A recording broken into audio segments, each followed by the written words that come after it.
Alright, here is the video guide for lesson 3.1.1 and 3.1.2.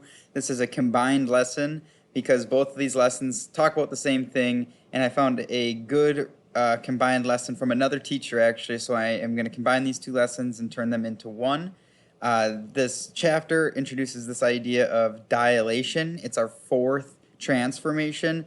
The first three we did were reflection, rotation, translation. Those were all rigid. Dilation is going to be our fourth transformation, and it is no longer rigid. Okay, in this same kind of boat as dilation, we have the idea of similar shapes, and we're going to investigate both of those in this combined lesson here. Okay, like I said, this is a lesson I took from another teacher. They included these videos, and so my video guide here can be pretty short. Make sure you're watching these created videos along the way. They do a nice job explaining where this dilation came from, the activity in the first lesson, and then the practice problems in the second lesson. So the first one here, just make sure you watch the video and talk about what you notice happening, what they're doing in terms of what are they doing with the rubber band, what shape are they tracing, and what happens when they trace it. This next one here, we have this shape and we have this Desmos activity included in it, and what they want us to do is check out the different ways this shape gets dilated and what happens when the center of dilation, so this purple dot, what happens when it's in the middle of your shape, and then what happens when you scale it. And so when it's less than 1, we can see that it's smaller than the original. When it's at 2 or greater than 1, we see that it's bigger than the original shape, and this is what it looks like with the center of dilation being in the middle. Okay? Then make sure you move it around, put it on a vertex, put it on the origin, see what happens. So the first one, if I put it on the one of the vertexes there, we see this relationship at 2. If we put it at the origin, we see this kind of relationship. So make sure you write down all the different things you're noticing when you move the center of dilation and you scale it differently. This is a video on how this teacher sees it and what she says about the activity. Watch that if you get confused or stuck. Here we have a good dilation problem. And so the first one asking us which sides correspond. So CB here, and it's kind of hard to see them, but CB, that corresponds with the C prime B prime. Okay? And then you have AB, another one that's kind of hard to see, AB here, that corresponds with A prime, B prime. Okay? And so make sure you write that down here. And then we need to start looking for the relationship of the corresponding sides. Okay, so we see this side length here, AC, that has a length of 1, 2, 3. And then from A prime to C prime, the corresponding side has a length of 1, 2, 3, 4, 5, 6. So the first one was 3, the second one is 6. Check all the other sides and see if you can find a relationship between those corresponding sides. Why does AB or A prime B prime lie directly on AB, and why does A prime C prime lie directly on AC, but B prime C prime not lie directly on BC? And so they're saying that this blue line lands on this red line, this blue line lands on this red line, but this blue line CB doesn't land on this one. And why is that? Okay, and it has something to do with going back where your center of dilation is. Okay, so make sure you word that in a way that makes sense to you. Now we have this question here, adding up the side lengths, and so we can see that this, like I said, side length was 3, the big side length was 6, and so let's say that we add 3 to each side.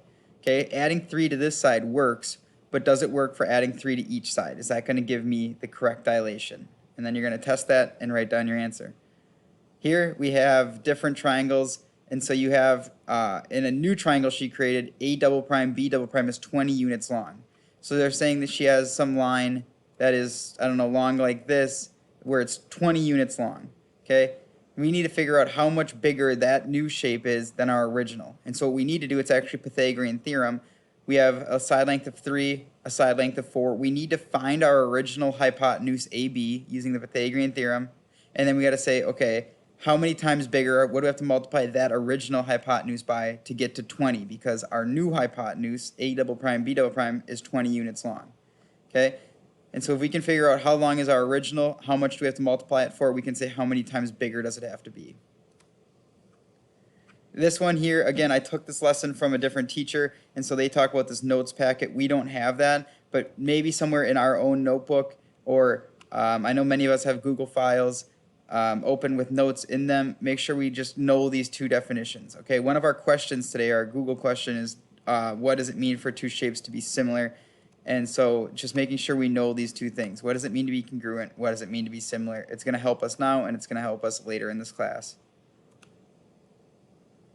Here's a video about zoom factor and similarity, talking about the original and then how much bigger does it need to get to be enlarged to the enlarged size. Here is a very, very good part of this lesson, okay, and we get to actually investigate these different zoom factors, and so it'll be on this green dot is our zoom factor. So it says our original height is 8. What about when we have a zoom factor of 1/2? What is our height when that is 1/2? What is the height when it is 2? What is the height when it's 3? And when is the height when it's 4? And you just have to count this line here for your height, okay? And then we just need to look at what happens in each situation. How fast did it grow? What happened when more than one, less than one? And you're just going to record. You're going to record your heights in here, and then your answer, your observations in the bottom one. Next, this video explains this problem, but really we just use the corresponding sides to talk about similar ratios. Okay, so in this case, if you do 24 divided by 8, do you get the same number as 18 divided by 6? And if you do, that's what we call ratio of similarity, or a similar ratio, and that means the shape must be similar because the ratios are similar. Or the ratios, I should say, are the same. The video in that one also explains it. Okay, we can see this again in the equal ratios here. Make sure we write them as such, or use this equation down here. It's really blurry, but that's 8/6 equals 24/18. And see if you can somehow talk about how these two ratios relate to each other. Then we can use this zoom factor, we can use these ratios here to solve for x. Okay? Because if we know the shapes are similar, they should hold the same similarity ratio, they should hold the same zoom factor, as they like to call it. And so what you can do, and the video explains it well too, is you can figure out your zoom ratio, your ratio of similarity, by doing 20 divided by 8. And then you can use that ratio to figure out what x is going to be. Because if it's 1.5, which it's not, but if it's 1.5, then 6 times 1.5 is going to get you your bigger side here. Okay. Again, the video does a nice job explaining how you can come up with x here. Now we got to see if these triangles here are similar, and by this point in the lesson we should know what it means to be similar and to see if they have that similarity relationship. Here again we can try to find, knowing the shapes are similar, we can find y and x by finding our zoom factor, finding our ratio of similarity.